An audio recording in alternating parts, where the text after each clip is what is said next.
আসসালামু আলাইকুম রহমতুল্লাহ বারকাত। আমি দুবাই প্রবাসী এবং দুবাই প্রবাসীর পক্ষ থেকে আমাদের মাননীয় ডক্টর ইউনূস স্যারের উদ্দেশ্যে একটা মেসেজ।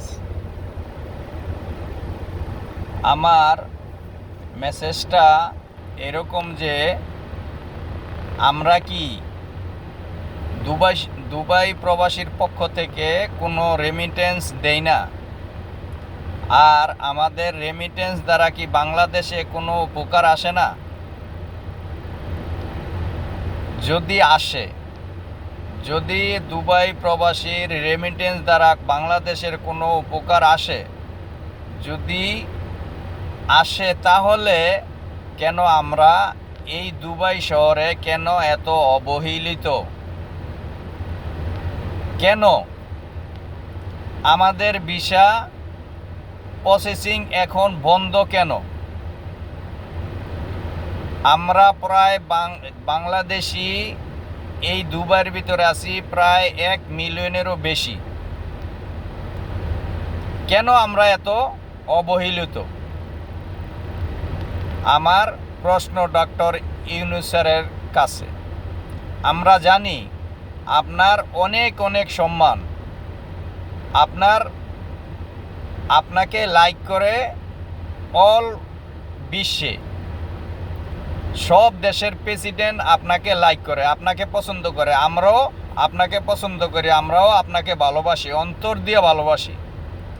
তাইলে আপনি আমাদেরকে কেন ভালোবাসেন না? আর যদি ভালোবাসেন, তাহলে কেন এরকম পদক্ষেপ নেন না যে আমরা দুবাই প্রবাসী কি হাল অবস্থায় আছি, কেন এত অবহেলিত আছি, আমাদের উপরে কেন এত অবিচার, কেন আমরা এত অবহেলিত? আমরা যেইখানে যাই ওইখানে আমরা সম্মানের জায়গায় অসম্মান হই কেন?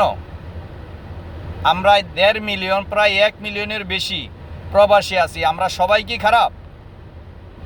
আমরা সবাই কি খারাপ? যদি সবাই খারাপ হয়, তাহলে বলেন যে দুবাই প্রবাসী সবাই খারাপ। তাহলে আমাদের আর কোনো আরজি আপনাদের উপরে নাই, আপনার উপরেও নাই। আর যদি না মনে করেন যে না, দুবাই প্রবাসী সবাই খারাপ না, যদি সবাই খারাপ না হয়, যেই লোক খারাপই করছে, যেই লোক খারাপির কারণে আমাদের অবস্থা এরকম, তাদেরকে শাস্তির আওতায় আনেন।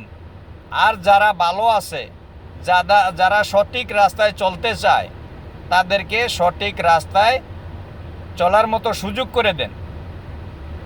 যদি এটা না করেন, তাইলে আমরা মনে করব যে ডক্টর ইউনূস স্যার আপনি আমাদের বাংলাদেশ প্রবাসী, দুবাই প্রবাসীদেরকে ভালোবাসেন না, শুধু আমাদেরকে নিয়ে নাটক করেন। কেন নাটক করেন এই কথাটা বললাম। কিছুদিন আগে আপনি এখানে আসছেন, আপনাকে দেখানো হয়েছে যে তোমাদের দেশের লোক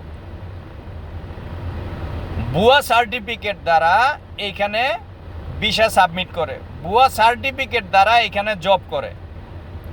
তা আপনার উচিত ছিল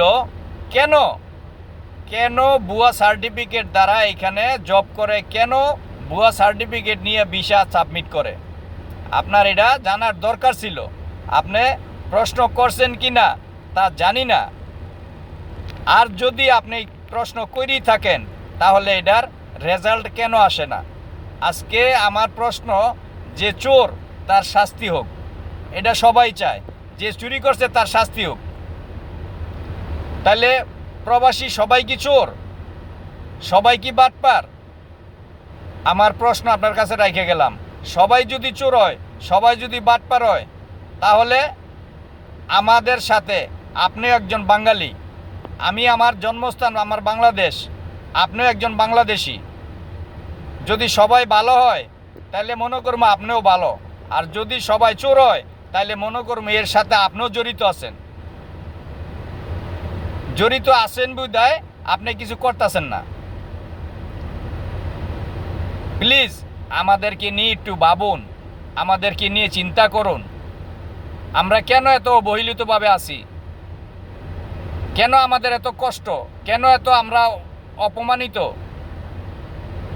আমি আজকে 18 বছর যাবত এখানে আছি।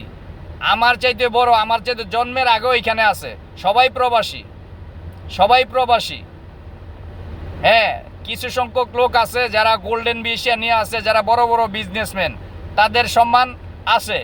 কিন্তু আমরা তো আর সবাই বিজনেসম্যান না, সবাই আমরা ডিগ্রি নিয়ে আসি না এখানে, সবাই আমরা ডিগ্রি নিয়ে আসি নাই। কিন্তু আমরা যারা সাধারণ জনগণ, সাধারণ পাবলিক, আমরা এইখানে খেটে খাওয়া মানুষ, খেটে খাওয়া মানুষ। আমাদের যদি আপনি দরকার মনে করেন, তাহলে প্লিজ একটা কিছু করেন, একটা কিছু করেন, প্লিজ একটা কিছু করেন। আমার এই মেসেজ, প্রবাসী দুবাই। আসসালামু আলাইকুম ওয়া রাহমাতুল্লাহ।